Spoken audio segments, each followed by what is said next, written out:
In the last episode, we've got acquainted with fellow cruisers and their boats. The cruisers shared with us their views on whether sailing is scary. In this episode, the cruisers will be talking about their scariest moment at sea.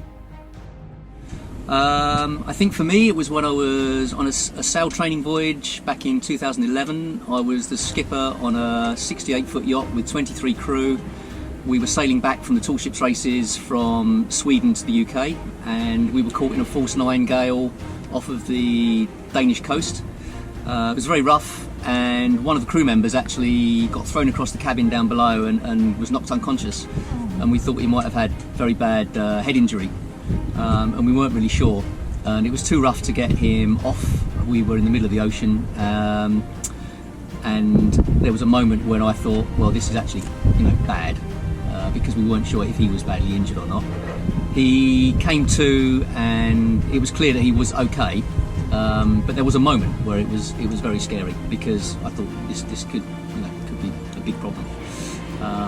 We managed to find a port of refuge the following day, and he went for a checkup, and he just had concussion, so it wasn't too bad. But I think for me that was where it felt like if one more thing went wrong, everything was going to be getting out of control, because we were on the edge with the boat, the conditions were on the edge, and then someone getting hurt, that's when it starts to become real.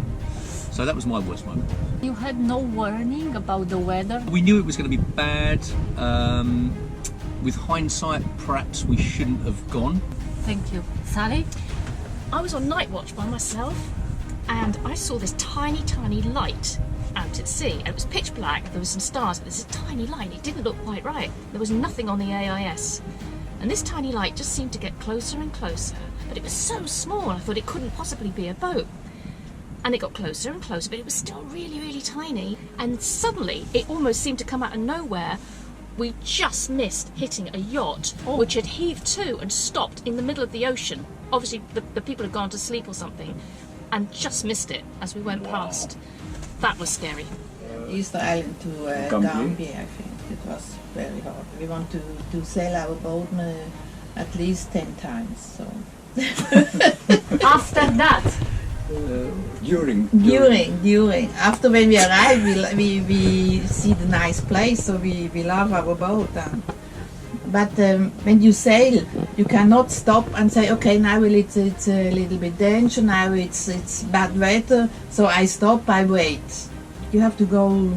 Now we have only 46, 48, so. But for a short moment, not all the time. Yeah. But the forecast on the route where we wanted to go was more than 45 knots, 50, 55. And so we decided to go more north, and then it was not so bad. We left the Galapagos middle of May. Oh my goodness. I don't know, there have been a few scary moments. Well, I used to be barman on a racing boat, so I used to go up the rig a lot, and there's some pretty hairy moments up there. Yeah, there was one time when we had the spinnaker wrapped around all the inner forestay and lots of the rigging, and our skipper sent Angus up to try and unwrap the spinnaker, which was about the size of a football pitch, and he wrapped a bit more around Angus's halyard. Up like Christmas. So, and we were rolling, the boat was rolling around, and then he was stuck because his halyard was stuck in the spinnaker, and he was a long way up. That was quite scary. The scariest moment was on the Atlantic with the thunderstorm. We put the PC, the GPS, hand GPS, and those photos, the iPads, we put in the oven, because the oven is a coil of Faraday, so that protects everything. Instead, when we have lightning strike our boat, that stays. It was when we left Manaia in the dark, and we knew it would be windy, but we didn't expect there to be so big waves, and they were coming straight on the side, so felt the responsibility of having crew and not knowing what we were getting into.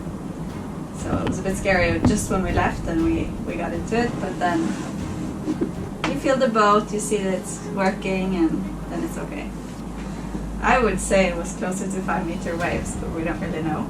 It might have been 3 and just- then just really felt like we were getting them straight on the side. So. Yeah, but just after half an hour it kind of calmed down because we got away from the island. Just around the island where they were kind of building up. So maybe up to 5 meters.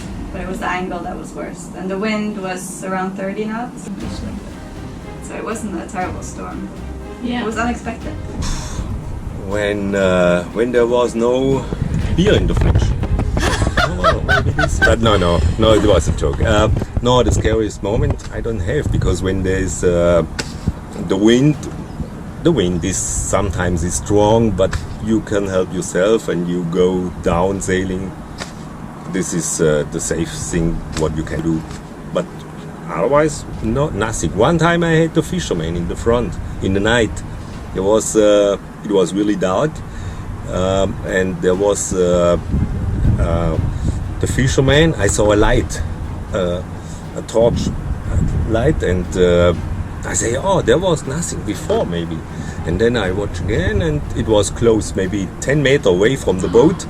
And I was really, the autopilot was working, but I turned the steering wheel. When we sailed back from Vlissingen in Holland to Ipswich in England on the tail of the Hurricane Bertha for 22 hours, it was very scary, I must say. For me, it will be the same trip. It was very intense. The biggest issue we had was our windlass snapped, and even though we had the anchor secured with lines, the lines chafed, and the anchor was going in the sea free fall, and we were sailing in 50 meters of water, and we have 82 meters of chain, so we could have anchored in the middle of the channel in a gale force wind. Weather is clearly the biggest trigger of misfortunes at sea. In the next episode, you can find out what weather forecasting system cruisers are using. Subscribe to our channel and stay tuned.